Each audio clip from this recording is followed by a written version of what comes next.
தான் 7347 சொல்லிட்டு ஒரு போலீஸ்காரன் அவர் தான் படத்தோட கதாநாயகனா இருக்காரு.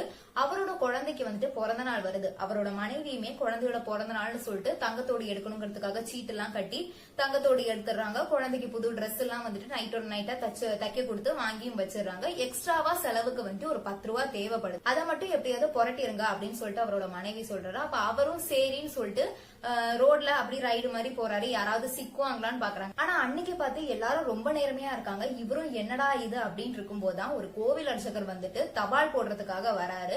அதுல அந்த தபால் பெட்டியில என்னன்னா ஒரு லெட்டர் வந்துட்டு வெளியே விழுற மாதிரி ஒரு மாதிரி அடைச்சுக்கிட்டு இருந்திருக்கு. அப்ப சரி அப்படின்னு சொல்லிட்டு இவரும் குத்தி விட்டு பாக்குறாரு. உள்ள போக மாட்டேங்குது. அப்ப சரி ஓகே நம்ம இதை கொண்டு போய் போஸ்ட் ஆபீஸ்லயே குடுத்துருவோம்னு சொல்லிட்டு வெளியில எடுத்ததுதான் தாமதம். இந்த 7347 போலீஸ்காரன் வந்து உடனே வந்துட்டு புடிச்சிடறான். திருடவா செய்யற அப்படின்னு சொல்லிட்டு அர்ச்சகரும் வந்துட்டு நான் எந்த தப்பும் செய்யல என விட்டுருங்க அப்படிலாம் சொல்லிட்டு கெஞ்சி பாக்குறாரு. ஆனா இவர் வந்துட்டு சும்மா அப்படியே மிரட்டிட்டே இருக்காரு. அப்புறம் பாதி தூரம் போனனே சொல்றாரு, இந்த மாதிரி ஒரு இன்ஸ்பெக்டர் இருக்காரு, அவர் ரொம்பவே கராரான ஆளு, அவர்கிட்ட பேசணும்னாலே காசு எடுத்து வச்சாதான் முடியும், அதுக்கு கொஞ்சம் செலவாகும் அப்படின்னு சொல்றாரு. அப்ப இந்த அர்ச்சகர் காசா எவ்வளவுன்னு கேட்கும் போது ஒரு 10 ரூபாய் செலவாகும் அப்படின்னு சொல்லும்போது 10 ரூபாய்க்கு நான் என்ன பண்ணுவேன், நான் என்ன திருடினேனா பொய் சொன்னேனா இல்ல யாரோடையாவது கையை பிடிச்சுதான் இழுத்தேனா, என் மேல தப்பே இல்ல, என்ன அடிச்சு கொண்டாலும் பரவாயில்ல, என்கிட்ட காலனா கூட இல்ல, என்னால தர முடியாது, நீங்க என்ன போலீஸ் ஸ்டேஷனுக்கே கூட்டு போங்க அப்படின்னு சொல்லிடுறாரு.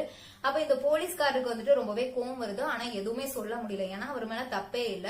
சரின்னு சொல்லிட்டு அப்படி நடந்து போய்கிட்டு இருக்கும்போது ஒரு டீ கடை வருது. அப்போ அங்க இருக்கிற ஒருத்தர்ட்ட வந்துட்டு இந்த போலீஸ்காரர் சொல்றாரு, இந்த மாதிரி குழந்தைக்கு பிறந்த நாள் வருது, கையில காசு இல்ல, கொஞ்சம் செலவாகுது அப்படிலாம் சொல்லும் போது இந்த அர்ச்சகருக்கு வந்துட்டு விஷயம் புரிஞ்சிருது. அதுக்கப்புறம் இந்த போலீஸ்காரர் வந்துட்டு சரியா நீங்க வீட்டுக்கு போங்க அப்புறம் பாத்துக்கலாம் அப்படிலாம் சொல்லி அனுப்பி விட்டாலும் இந்த அர்ச்சகர் வந்துட்டு விடாப்பிடியா இல்ல நான் வரேன் அப்படின்னு சொல்லிட்டு இவரை பின்தொடர்ந்தே வராரு. அதுக்கப்புறம் இவரோட இந்த தேவையை புரிஞ்சு கடைசியில அந்த அர்ச்சகரை இவருக்கு தேவையான 10 ரூபாயும் கொடுத்து அனுப்புறாரு. இதுதான் வந்துட்டு கதை.